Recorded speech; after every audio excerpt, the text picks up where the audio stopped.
Welcome to the Kafka's View, guys. Another win, 3 points on the board. Today we're going to have a lot of talking points. Let's get started. In this video, we're going to talk about our 2-1 win against Newcastle. Very good 3 points on the board. For me, it was very important to get points on the board after the Southampton and Leicester performances. We need to go into that Arsenal game on a win, on a high, getting ready to absolutely destroy them. The first goal. Guys, that ball from David Luiz was impeccable. The one thing you cannot criticize this guy about is, 1, his leadership, and 2, his passing ability. He is a phenomenal passer of the ball. He might go down top 10 defenders passing-wise. That's how good he is with his passing range. He is unbelievable. That was inch perfect for Pedro. Pedrito showed some strength as well. Pedro, I didn't know you had that in you. And some brains, the way he finished. He took that down with the defender, was basically hugging it. That chip was delicia. Absolutely delicia. Muy delicia. Muy bien. Well done, my friend Peders, man. Pedro, very proud of you. This is why I like this guy. There was another noticeable thing. He was making so many runs in behind past Hazard, and so was Willian. And there was a lot of long balls going over the top. I don't know if they were meant to do that, but it was happening a lot. It must be a premeditated thing. One major criticism for this team. These set pieces need to improve. Either the delivery's terrible or the delivery's very good, the end product's terrible. We do not finish our chances anymore. We used to be so clinical with this. You know, when we had Cahill, Ivanovic, Terry, we used to be so clinical with winning the first header and jumping onto the second balls or just direct goals. Now, we've got Christensen, who's not very good from corners. We've got Luiz, who's not very good from corners. Rudiger, who doesn't convert enough. And other than that, we have no threat. We need to work on this because Luiz missed another great chance today. Christensen missed another great chance the day before. It's costing us goals, guys. We need to get these goals on the board. Explain to me, why is it when we take the lead, they need to let Newcastle have a little go? Give them a little 15-minute spell. Don't worry, guys. They're not going to score. You know what? Newcastle have one chance with Rondon. Then they have the Perez chance. Then they get a corner. Then they score from the corner. For crying out loud, why do teams always get back into the game when we score? Can we not dictate play?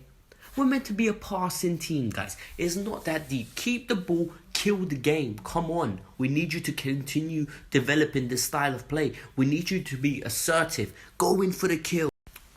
Willian, my good friend. What can I say about Willian? That was a beautiful goal, man. This is what frustrates me about this guy. I know he's got stuff like this in his locker. I don't see it consistently. He missed a one-on-one in the first half, but then he goes and does that. Listen, please sort this out. I want you to prove me wrong. I want you to flourish. I want you to be a successful Chelsea legend, as everyone else is telling me you are. If you continue performing like this, banging in goals like this, I can't complain. If you make those voluntary runs in behind, get one-on-ones and score them, I can't complain. Today, very good performance, you know. Good goal, tried, very good performance. I'm sorry, can we talk about Eden Hazard quickly? For Willian's goal, the man's surrounded. Messi-esque. Sometimes, you know, there's surrounded, but then there's Messi-esque surrounded.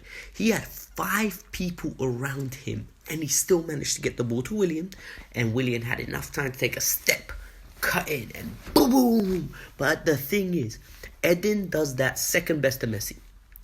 Messi just gets the whole team. Eden gets 4 or 5 man just surrounding him. I can't think of any other player in world football that attracts players like the way Eden does. He's like a magnet, I'm telling you. All in all, guys, it's a great win. But then there's a little bit of things that I want to talk about now. Post-match that really annoyed me. And you know what really frustrated me? Regarding the team, today's team was very, how do I say it? The bench was very interesting and very exciting. The team was very predictable. I knew Hudson-Odoi wasn't going to play. I knew Christensen wasn't going to play. Because of the fact that, Sarri said it yesterday, they played 2 games in 3 days. Okay, they played 2 games in 3 days. Fair enough. Against Arsenal, please start Hudson-Odoi. Just for me, please do it. Because we do need him to start. Maurizio Sarri, after the game, once again came out and said, we have a mentality issue. Maybe if you start picking the right players, we won't have this mentality issue. Because it's really frustrating, him consistently coming out and saying, we have a mentality issue. That's why we're not controlling these games. We're not ready yet. Listen, I understand it's a process. But maybe you need to start making some changes and man up. Because realistically speaking, Alonso shouldn't be playing. And if you just change him, I'm telling you now, we'll be a lot more potent down that left-hand side. If you change him, we're going to be a lot more consistent down that left-hand side. All of a sudden, the fluidity of the team would improve. The passing of the team would improve. I understand why Luis plays, because of his attacking attributes from defense. The leadership as well, I understand. But that little left-hand side issue, fix it. I've had enough of this. Fix it. Sorry. Guys, so after the game, Maurizio Sarri said he had no options to take Jorginho off and bring on an alternative. In my opinion, we need to sign a replacement. And that's what Sarri's hinting at. And he openly and explicitly basically said, I need a replacement for Jorginho. And you know what? If the club don't give him that, we could miss out on top 4. Because it's Jorginho's first year in the Premier League. And a fatigued player that's consistently getting the ball is going to be a fatigued mind and a fatigued body. He's going to be making mistakes. And in that position, they could be critical from, and then maybe even the difference from us getting top 4 or not getting top 4, because he could cost us points. But if the club doesn't give it to him, he needs to start nurturing Ampadu in that position, because Ampadu can do it, in my opinion. The passing range he has, the intelligence he has, the leadership, the confidence to receive the ball and attract players to him and then just give it away quickly to a teammate. He has that. Give me your... Now that you've watched the whole video, give me a favor. Like and comment below. Do you think Ampadu can play that Regista role? Do you think it was an excellent performance or a good performance? Do you think Eden Hazard at false 9 works? And what do you think of Willian's performance today? Thank you for watching the Kafka's View. See you till next time.